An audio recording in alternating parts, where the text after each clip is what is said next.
안녕하세요. 다이녹스 팁스에 오신 걸 환영합니다.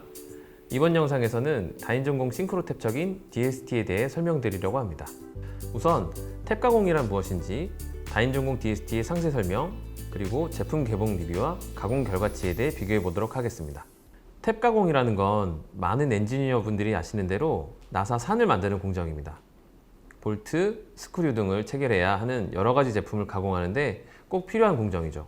탭 가공이 드릴과 엔드밀 작업과 가장 큰 차이점은 정회전으로 진입해서 진입할 때와 동일하게 역회전으로 나와야 한다는 점입니다. 초기의 머시닝 센터에서는 이 부분을 보완할 수 있는 기능이 없었기 때문에 인장 수축 기능이 있는 1세대 탭척을 많이 사용하셨습니다. 저희는 DTN이라는 제품으로 판매되고 있습니다. 하지만 장비의 기술 발전으로 현재 사용하시는 많은 장비에는 리지드 기능이라고 하는 동기오차 보정 기능이 탑재되어 있습니다. 많은 분들이 콜레척 등 일반 척을 사용해서 탭 가공을 하고 계실 텐데요. 리지드 기능이 있다 하더라도 미크론 단위의 미세한 오차는 발생할 수밖에 없습니다. 이 오차를 최소화하기 위해 개발된 제품이 있는데요. 바로 다인전공의 2세대 탭척인 DST입니다. 그럼 더 자세한 내용을 듣기 위해 DST를 개발하신 개발 연구원님을 모시고 이야기를 들어보도록 하겠습니다. 안녕하세요. 네, 안녕하세요. 제가 탭 가공 시 오차가 발생한다고 설명드렸는데요.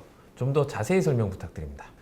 탭 가공 시 발생하는 오차란 일반적으로 동기오차라고 하는데 머시닝 센터의 주축 회전 속도와 이송 속도의 비가 일정하지 않는 부분에서 발생하는 가공 오차라 할 수 있습니다.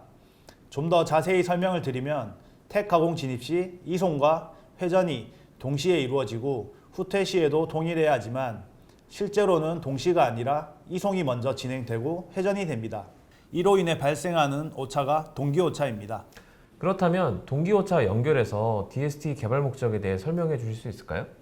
머시닝 센터의 발전으로 거의 완벽한 탭 가공을 구현해서 1세대 탭척의 사용 필요성은 감소했습니다. 하지만 일반 척을 사용할 경우 발생하는 미세오차까지 보완해 달라는 고객의 요청이 있어 개발을 시작하게 되었습니다. 그렇다면 다른 제품과 비교했을 때 DST 장점은 어떤 게 있을까요? DST는 탄성체의 내구도와 보건성에 초점을 두어 설계되었습니다.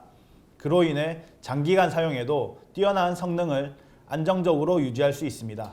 DST는 어떤 분들에게 추천드릴 수 있을까요?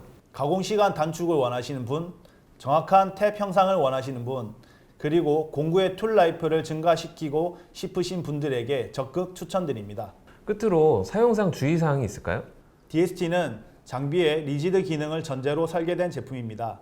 사용하실 때 반드시 리지드 기능이 있는 장비에서 사용하셔야 합니다. 네, 좋은 설명 감사합니다. 네, 감사합니다. 자, 그럼 실제 포장 제품을 개봉해 보면서 부속품과 부위별 기능에 대해 알아보겠습니다.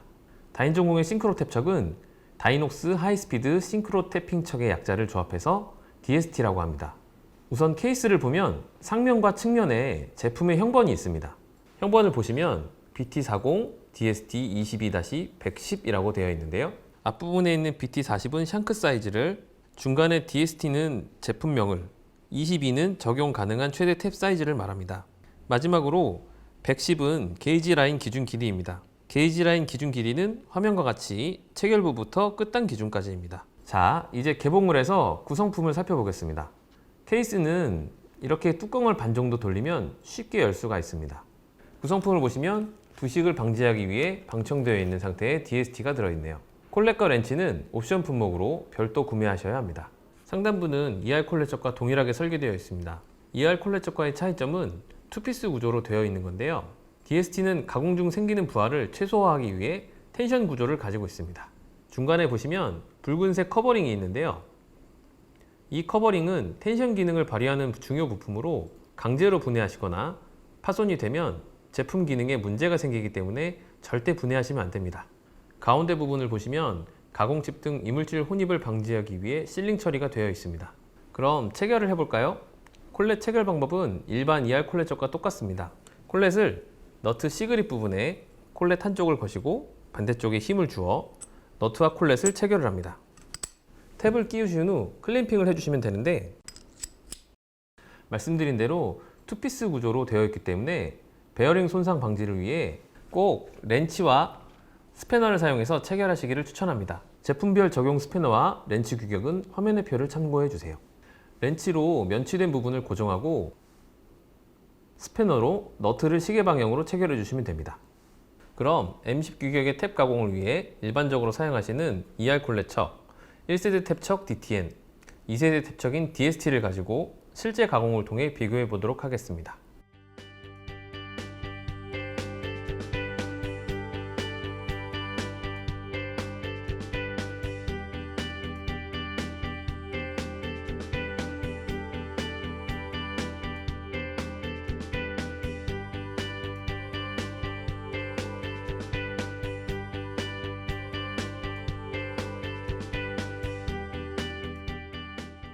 DST와 콜레척의 가공은 끝났지만 1세대 태핑척은 여전히 가공 중입니다.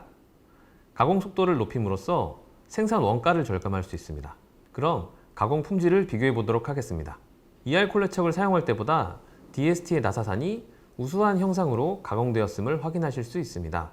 이로 인해 공구의 피로도가 감소되며 공구 수명 증가를 기대할 수 있습니다.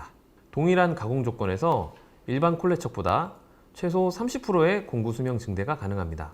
리지드 기능이 있는 장비를 보유하고 계신다면 DST와 같은 2세대 싱크로 탭척은 탭 가공 후의 품질과 생산성 높이기를 위한 최적 선택이라고 생각됩니다. 오늘은 다인전공 싱크로 탭척 DST에 대해 알아봤습니다. 도움이 되셨나요? DST를 사용하실 때 체크사항을 정리하자면 첫 번째, 파손을 방지하기 위해 DST 체결 시 해당 렌치와 스패너를 같이 사용해주세요. 두 번째, 작은 사이즈의 저부하 탭의 경우에는 ER 콜렛을 사용하셔도 무방하지만 전용의 TER 콜렛을 체결하여 사용하시기를 추천드립니다. 세 번째, 제품이 파손될 수 있으므로 커버링을 강제로 분해하지 마시길 바랍니다. 좀 더 자세한 사항은 각 지사 및 다인전공으로 문의 주시면 자세한 상담을 받으실 수 있습니다. 그럼 다음 다이녹스 팁스에서 다시 찾아뵙겠습니다.